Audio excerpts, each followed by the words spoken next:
প্রখ্যাত ভারতীয় সঙ্গীতশিল্পী আশা ভোসলে আর নেই। রোববার বেলা 12টার দিকে মুম্বাইয়ের একটি হাসপাতালে মারা যান তিনি। মৃত্যুকালে তার বয়স হয়েছিল 92 বছর।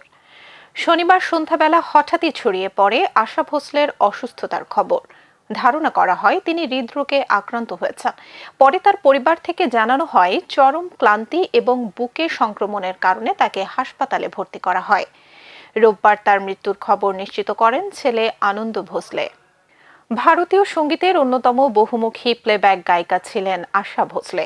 মাত্র 10 বছর বয়সে 1943 সালের মারাঠি চলচ্চিত্র মাঝাবালে চালা চালা নাভবালা গানটির মাধ্যমে তার সঙ্গীত জীবন শুরু হয়।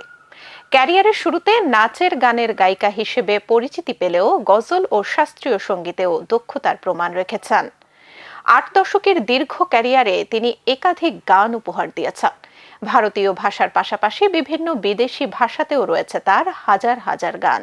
সঙ্গীতে অসামান্য অবদানের স্বীকৃতি স্বরূপ পেয়েছেন অসংখ্য সম্মাননা। ভারতের সর্বোচ্চ চলচ্চিত্র সম্মান দাদা সাহেব ফালকে পুরস্কার ও পদ্মবিভূষণ পুরস্কারে ভূষিত হন তিনি। পাশাপাশি জিতেছেন একাধিক জাতীয় চলচ্চিত্র পুরস্কার।